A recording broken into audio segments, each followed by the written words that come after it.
miitii godhanne malee dhagaa har'a dubbatu.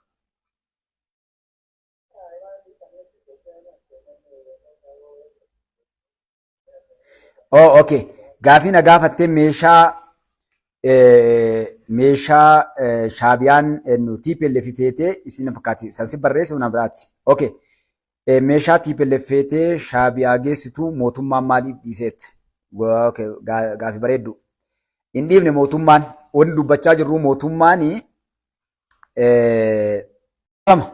mootummaan warra karaa wannaatiin gaafii na gaafatanii mootummaan hin dhiifne meeshaan jarri qottee baasaa jirtu kun wanni na hubachuu qabdanii laala wannoota kana yeroo wanni akkasiin dhufe meeshaan qottee shaabiyaan wayyaaneen gara shaabiyaa geessaa jirtu jedhamu kun lafti kun gammoojjii beektanii bal'aa qilee beekti uummanni sun lafesii jechuudha namni hunduu ganda kee baadiyaa ijoolleen baadiyaa ni beektanii lafoota daangaa shiree shiraaroo karaa baadimmee maal kanneen lafoota daangaa shaabiyaatiin walitti dhiyaatu gammoojjii keessa jechuudha laal mootummaa wanni tokko hubattan rabbi ta'ee waan hunda akkasin laaleen argu.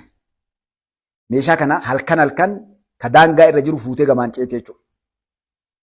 Malee karaa irra harkistee yookaan guyyaa fuutee kiloomeetira agasii deemtee dhaqxii miti. Dirooniin bakka hunda jala deebi'ee hordofaa jira. Lafoota shakkii irraa qaban hordofaa jiran uummanni isaanii ammoo uummanni Tigraay jechuun sa'a 24 hordofee viidiyoo fi suuraadhaan bakka shakkii qabu hatta raayyaa ittisa biyyaatii eeraa jiran jechuudha. Hatta bakka shakkii qaban. Meeshaan amma ce'ame jedhamu kuni meeshaalee daangaa dhiyaatu sodaa bakka irraa qabdu meeshaan kun harkaa fuudhamee gartee garas ce'aa jira jechuudha. Kanaafuu mootummaan dhiisutti hin jiru barbadeessu jira bakka itti argetti. Kaan ammoo lafoota shakkaman sakattaan bahee barbaadamee wanni sun gartee akka mootummaaf galii ta'u godhamaa jira jechuudha. Kun ammoo tokko yaada isinitti hin ta'in fakkeenyaaf namoonni kanarratti meeshaan achi dhaqee yookaan deebi'ee waan godha jettanii meeshaa bu'aa dhaqabuu miti. Meeshaalee akka BM madaafa maal kanneen kan jechuudha jarri gartee zuu 23 maal jedhan kanneen meeshaalee makiinaan harkifamanii deeman kanneen fuutee geessite jechuudha. Meeshaa adda wanni kun dhugaa meeshaa lolaati haa ta'u meeshaaleen kunniin wanni isin hubachuu qabdan guddoo addunyaa keessatti qofa biratti miti biyya teekinooloojiin qabne yoo taate malee osuma qabaatee illee ka'e meeshaa guddoo naa qabu miti lola lafoo qofaaf fayyada kun. Adda dubbiin humna qilleensaati. Meeshaalee kana ammoo dheengadda gaafa isaan karaa Jibuutii karaa Affaaritti duulte meeshaa kanaan dhugaa uummata Affaarii dhoofte jechuudha. Manni hedduun buqqa'e naannoo sani. Isa kana kan naannoo san isiin sossoostee achii boollaa baaste akka jiru harkaa guban dirooniidhaan. Kaawwanis gartee ka halkanii guyyaatti rakkachaa jiran. Jira alhamdulillah rabbil alamiin Absaanaan Oromoo akkasii. Absiinaan alhamdulillah rabbil alamiin. Eenyu tukaa kalee hojii biraan qaban akkasumas kan jechuun januaraa dubbachaa jira isaan rabsitu. Omaan fidanii gartee kaa isaan akkas hojii isaanii dirqama itti kenname raawwachaa jiran tuqinaa. Dirqama itti kennan raawwachaa jirti ijoolleen. Abbaa lolti warra ofiitii lolti. Oromoon Oromoo irratti hin duulu. Oromoon Oromoo irratti hin duulu. Amaarri Amaara irratti hin duulu. Tigreen Tigree irratti hin duultu. Beetanii kan hin duultu hin jiru. Kan ugarree Oromoo keessa taa'ee Oromoo jedhee Oromoo irratti duulu. Araa kiiloo Oromoo baasuudhaaf warri adda maqaa dhibba dubbaasu. Maqaa dhibba. Sinanii? Sinigalee? Warra akkasii sun laala. Hayyoon warri waa beeku maal jedhan nama tokko eenyummaa isaa baruuf caddi siyaasa jedhan. Yeroo ati diqaala jette diqaala dubbata. Yoo ati saree jette saree si barreessiti. Yoo ati hattu jette hatticha barreessa yookaan ilmi hattichaa. Yoo isa tutti malee dubbatu. Meeloon karaa kana deemu harree jedhame harreen gara hunduu gurra dhaabe. Saree jedhame sareen hunduu si ilaalu. Kanaaf yeroo nu asirraa dubbannu ilmaan Miliinik yookaan ammoo ilmaan Teewodiroos, ilmaan Yohaannis akaakoo oolaniif ilmaan Mallasii, ilmaan Dargii, ilmaan gartee Hayila Sillaasee guddaan ilma Hayila Sillaaseeti. Namni ganni isaa gartee guddaa ganna 70 ilma Hayila Sillaaseeti. Kabara waan birii waamnatu waan isaa dubbachaa jirtu. Mustafaan paartiilee maqaa dha'u jira. Daawud Ibsaatiif Jawaar fa'a maqaa dha'aa jira. Jara maqaan dha'u. Garuu jarri maaliif ree nu tokko jetti. Shee jennaan harreen hunduu gurra dhaabdi jedhan. Sinigalee nu maaliif dubbannaa ilmaan Oromootu tuqame. Saba keenya tuqamnaan dubbachaa jirra. Akkasii bar akka kiyya kanatti namni qaqqabee isin qotu hin jiru abshiru. Rakkoon Rakkoon sabni keenya ilmaan Oromoo ani isin barsiisuuf tattaafadhu yeroo dheeraa maali beektu? Gabbuutanii diiteel siyaasaa baruu qabdan. Dafaa siyaasaa baraa. Gabbuu dafaa. Lafarratti jiruu keessanillee isinii gaarii. Namoonni bakki itti adda baatu. Akkitti ati biyyaafis ilmaan keellee itti guddifattu bari. Nama qabeenya kee dhuunfaa ka biyyaatiif hin bar siyaasaa jechuun mala jireenyaa jechuun siyaasaa. Siyaasaa kijibaa isinitti himutti hin jiru. Akka Jawaar Faati deemtuuni, Shaneen deemtuuni, Kaafaa'uun deemtuuni, TPLF deemtuuni, akka Wayyaaneen deemtuuni, akka Faannoon deemtuuni, Shaabiyaan deemtuuni, taannaati. Hattuu lamaan tolachisiisa. Warri Oromiyaa keessaa duutu kuni hattuu sanii waa gartee qaawwabanee harcaatu isaan jalaa qocachoora deemu. Warri ergamuu barate abbootatu biyya teena saamsisaa turu. Akaakayyoota isaaniitu biyya teena saamsisaa turu. Hin dagatinaa. Mee dhaqaa qoradhaa waan Mustafaan dubbatu kan. Gaafa Hayila Sillaasee akaakoon isaa maal dalagaa ture dhaqi qoradhu. Kijibduu naan jettaas deebi. Abadan namni tokko yeroon dubbatu laal. Yeroon inni waan takka dubbatu lafaa kee akkasiin hin dubbatu. Maaliif maaltu sagalchi? Ati bari yoon tuqamin nama tokko maaliif tuttu hin tuttu? Mustafaan wanni dubbachuu jiru waan biyyaati. Waalaikum assalaam warahmatullahi wabarakatuh murte guutu. Leenca namaa jaala kiyya qaalii. Abbaa qabsoo kana kun nama akka jaala murte guutu kana fa'aa jira. Baannu jala rakkan waan gayyaanii as gubbaa jiru. Warra ijoollummaa ofiillee sabaaf kennu. Lubbuu ofiillee. Ni beekna nu hadha ittiin dhufne waan kana. Umrii mallassan umrii TPLF saba keenyaaf wareegama kaballee finne. Ni beekna eenyutu eenyu. Harargee keessa, Arsii keessa, Shawaa keessa, Gujii, Booraan, Wallagga, Ilu, Wallu. Hattuun eenyu, ergamtuun eenyu ni beekna. Maqaa isinii dhoofnu hedduun toobatee jira. An takka maqaa isinii. Daawud Ibsaa maal dalagaa ture? Dhugaa saba kakkoo, Abbaa Caallataa, Leencoo Lataa, Diimaa Naga'oo, Ibsaa Guutama hundinuu.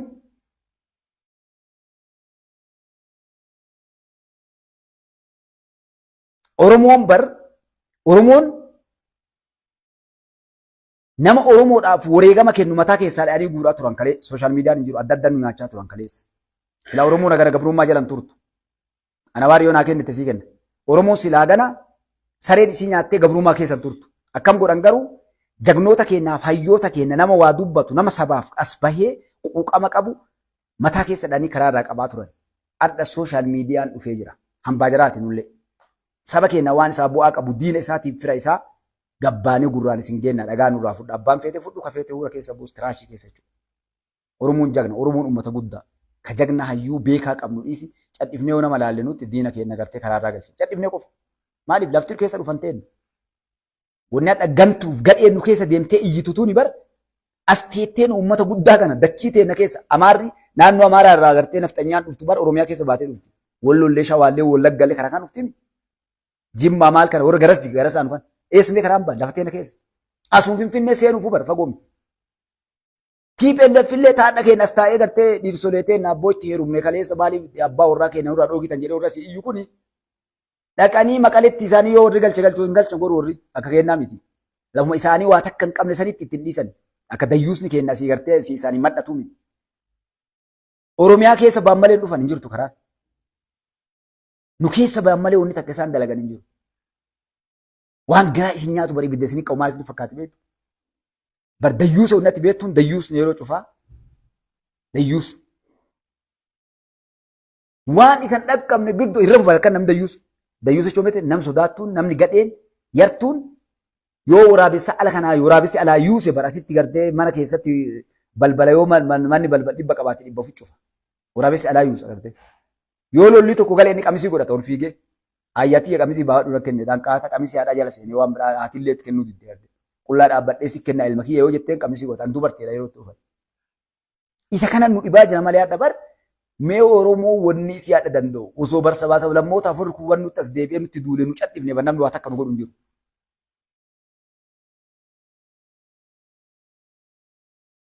Ammaa dhufanii nuun jedha daaddaan jaraallee.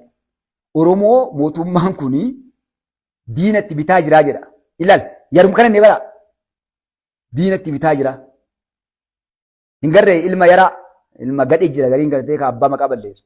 Yeroo abbaan deemee gartee ka waraabessi dhufee yookaan leenci dhufee loon jalaa nyaate deemee gartee abboo deebii ammallee mooraa waan nyaatanii abbaa boruu deebi'ee nyaata laa'u qofaa miti ajjeesin yaadi tokko ajjeeftan ugadaa'ee nu nyaata asitti hirriba dhaba inni. Abbaan bineensaan ajjeefne abboo waan kana ajjeesu malee inni qaatasi surre fincaa'uu eegale.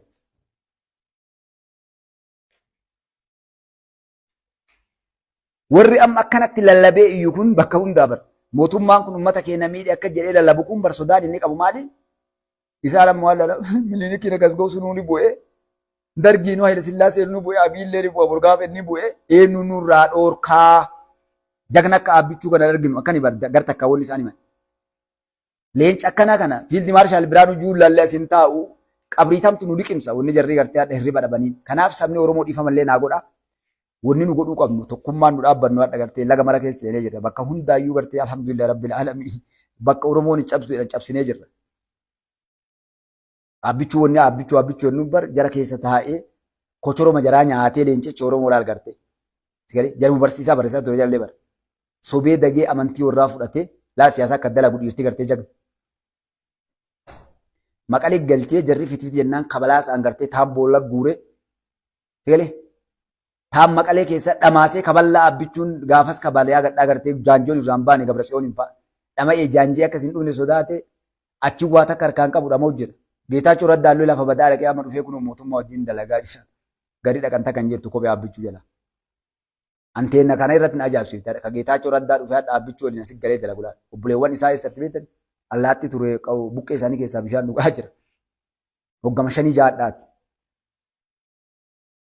Jeneraalonni ajoota waraanaa warri turan. Warri gartee kan ministeerota waraanaa abbichuu hojii 4 kiiloo ta'aniiti salaamtaa kennanii fi irraa fudhatanii. Mucaa xiqqaa kalee isaan asii achi hodhanii ergatanii fi xiqqaa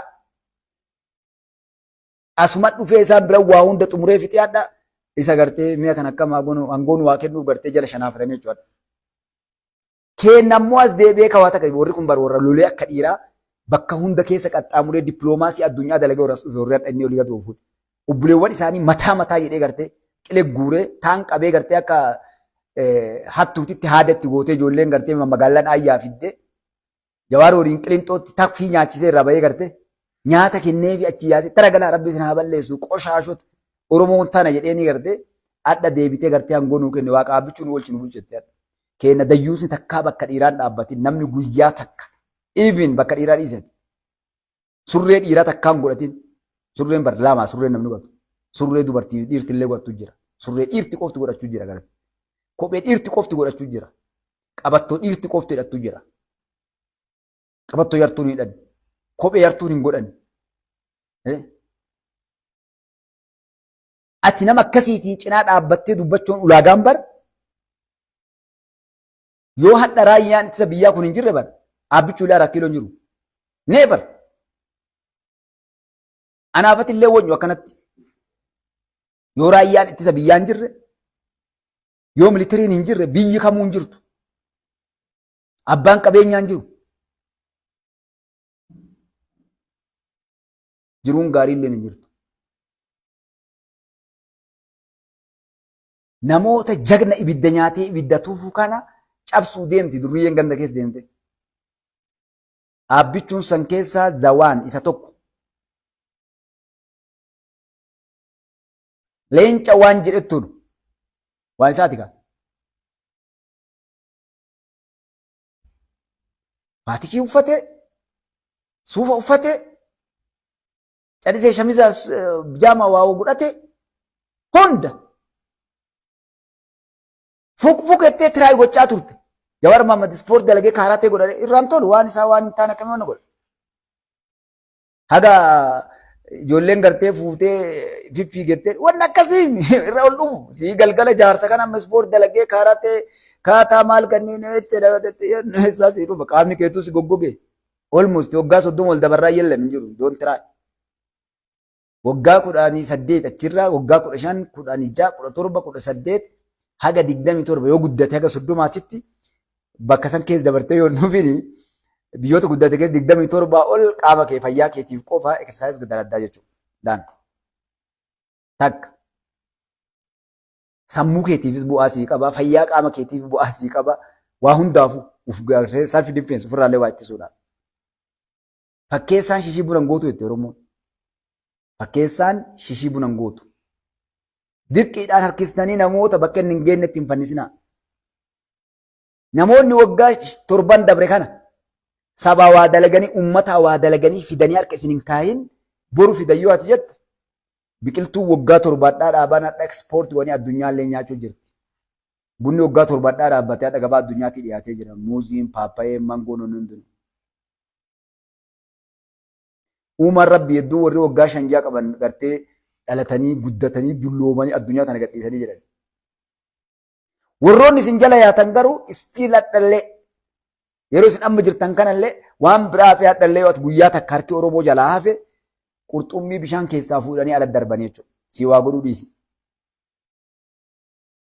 Hadhallee seemtiin wanni isaan dubbatanii hadhallee wanni isaan dubbatan wanni isaan jedhan waan jaarraa 7ffaa waggaa meeqaaf duuba gaddeebanii garte Oromoon gabroomtee Oromoon miidhamtee siin jedhan. Oromoon du'aa jirti, hidhamaa jirti, saamamaa jirti. Jawaaruma madaqaadhaa lafee jisaa barreessee maxxansee keessa seenee ol oofaa dhaqee dadhabee dhiisee keessaa bahe.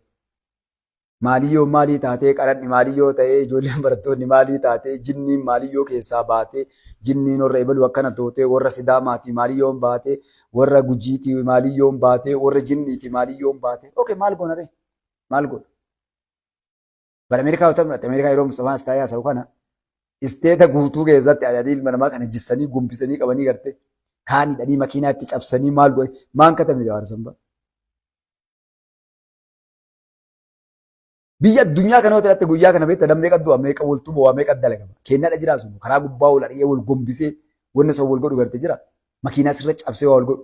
Keenya osoo makiinaa tokko dhaqee warri waraanaa dhahee waa cabsee rabbi sitti hin fidin balaa silaa uummata nutti buutu jechuudha galee. Makiina tokko osoo dhaanii karaa gubbaa cabsee nama keessaa fuudhanii harka hidhanii akka Ameerikaan irra jilbiifattee fuutee waraanni isaanii gartee maal godhan kana osoo guyyaa takka nama tokko irra dalaganii astagfirullah jedhe warri keenya. Osoo guyyaa takka namni gartee nagaa kana bashaggoanii mataa gubbaa karaa namni ol buuse. Biyyoota guddate keessa bar guyyaa kana gaangistara yani qawwee qabatee maashingaala kana qabatee dhufee beektaa nama nagaa karaa deemu kana godhee asii ari'anii achi ajjeesee achii bahee kaan seene makiinaan achi seene hoteela san seene supparmaarkeetii san seene achitti illee namsa ajjeese achitti illee 4 ajjeese achi 5 ajjeese biyya guddatte keessa kan adeemu. Namni garii waan inni se'u amma yoo as taa'ee caqasu hawaasni kenna beektaa mootummaan bessa kanuma taa'ee waan galu guutuu. Qiyaamaa qofa gaafa jennata seente qofa rakkoo san keessaa baata. Gaafni ati peaceful taatee nagayaan bahee galee nam nagaan. Alhamdulillah tamasgen geetaa kunillee waa garaa gurraachaadhe kunillee maal jedhee garteetti jiraatu jannata yoo seente qofa. Addunyaan tun fitnaa ajjeechaan hidhaan saamichi rifaatuun wanni tas dhufte iyyuu kun lafa fitnaati garte. Maaliif wal gussee wal ari'ee kun kaan saamee jiraataa jechuudha. Kanaaf biyya kana gaha godhu saba guddaa biyya san keessa. Oromoon sabni guddaan kalee namni maqaa dhibbatti baase biyyan qabdu jedhaniin yeroo waan dhagartee ol bahee mootummaan afaan isaatiin Oromoo biyya bulcha ni jedha jawween keessan. Namni kaadha dadhabnee bakka hunda waa dubbatu isa maal jedha? Oromoon nama miitee Amaaraaf Tigree balleessuu deemti. Sabaa sablammoota illee akkas godhuu deemti. Ministeerri Oromoodha. Isinitti magar tokkoon inni isin hin dhageettan gurra hin qabdan. Namtichi beekumsa dhabuu isaa waan silaan dubbanne dubbata. Siyaasa wallaaluu dhabuu isaadha. Silaa Oromoo yoo cabsuu barbaade maal jedhani? Oromoo biyya bulchaa jiran jedhu. Mootummaa Oromoo jedha yoo amadiyoo kananni. Inumaa isin as baasee isin kana gaba isin arrabsaara. Mootummaa Oromooti jedhani dubbi jalaa bade. Barreessanitti kennan fakkaate silaa akkami mootummaa Oromoo jedhu Oromoo kaase. Akka Oromooti yoo mootummaan jedhamni beeku. Mootummaa Oromooti hay maal barbaannare? Bari hin jenne Jawaar. Kaleessa bichuudhaan maal jaa ture nafxanyaan nuun jechaa ture. Ibalu fa'a nugusa fa'a nuyi aadaan jedhu. Nafxanyaan jedhu nugusan jedhu ufii achi gale kan. Ganda warra nugusaa ganda warra nafxanyaa warraa tumsaa adhamaan Oromoon nuun jedha garte. Yaa maa jalaan jedhini cingittee ilaaltare yeroo nuti asiisan dubbanne ammoo waan biraa iyyitanii jechuusi gale. Oromoo biyya bulchuu jira mootummaa Oromooti miti ammoo. Yes mootummaa namni biyya bulchuu jiru Oromoo mootummaan ka Oromooti miti. Mootummaan ka Itoophiyaati. Kanaaf rakkoo teenna tana furachuu barbaanna hir'inna jiru tana guuttachuu barbaanna asullee as adeemnu mooraa takkatti. As deebinee nuti bari aabbichuun lakki innummaan naggasee nugusa ta'ee nu aabbichuu abadan hin taa'u osoo nu goone bara. Osoo nu nugusa goone as gubbaa keennee ilmi uumalamaan deema aabbichuun. Yoo kaazalaan yoo kaasuu jiru angoo irraa bu'a.